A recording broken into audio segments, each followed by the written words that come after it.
In this session, I'd like to speak a little bit about fasting. Now, fasting is something that we used to do quite a bit in our faith, but in recent years, it's fallen away a bit.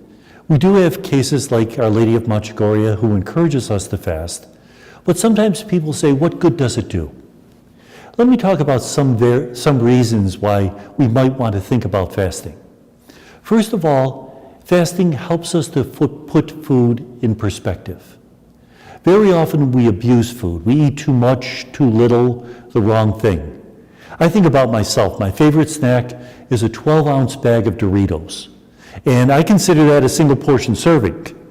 And then when I finish all the Doritos, I don't throw the bag away. I take the bag and empty the crumbs into my mouth. It's a sign that something's not quite right here. We use food for comfort. We use it as a sign of love. That's not good. So by turning away, by pulling back from food for just a bit, it helps us to put food in its proper perspective. Fasting is also a way of learning how to say no at the proper time. Sometimes we try to say yes to everything. We think we can have our cake and eat it too. A famous author once said, you can have your cake and eat it too, but you're going to get fat. There are consequences to trying to do everything. We get into trouble. And so fasting teaches us that once in a while we have to say no.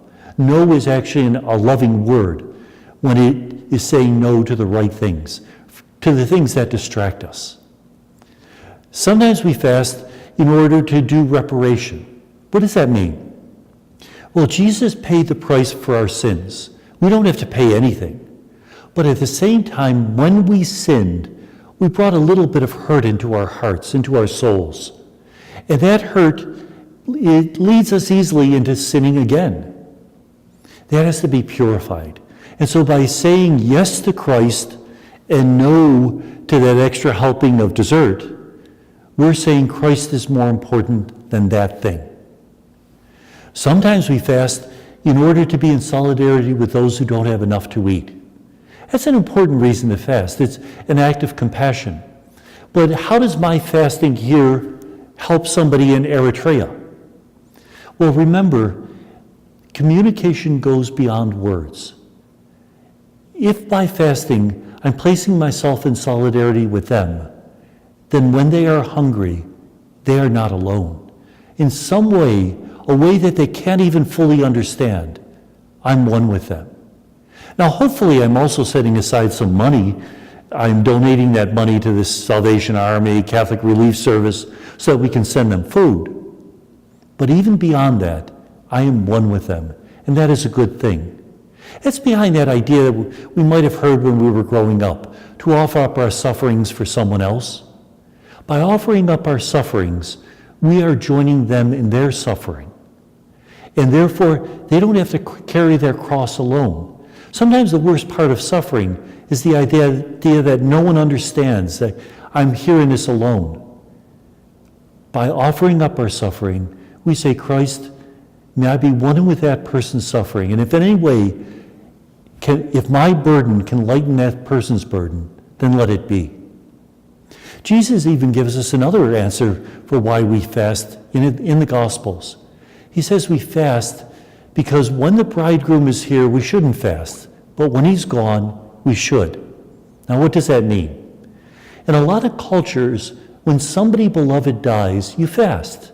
You give up something, food, tea, coffee, alcoholic drinks, for a period of 3 days, 7 days, 10 days, as a symbolic action of mourning. And that makes a lot of sense because when we're truly mourning someone we love, it's even difficult to swallow. We can't get that food down. And so by fasting, we're mourning the death of our beloved, Jesus, who died on the cross for us, who died so that we wouldn't have to die.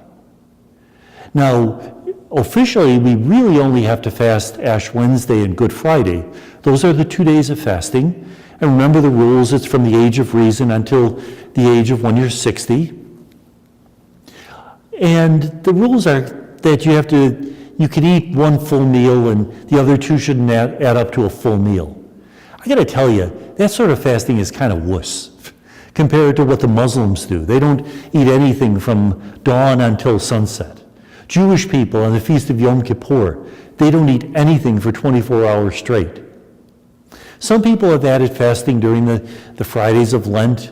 Some people will fast for somebody who's suffering.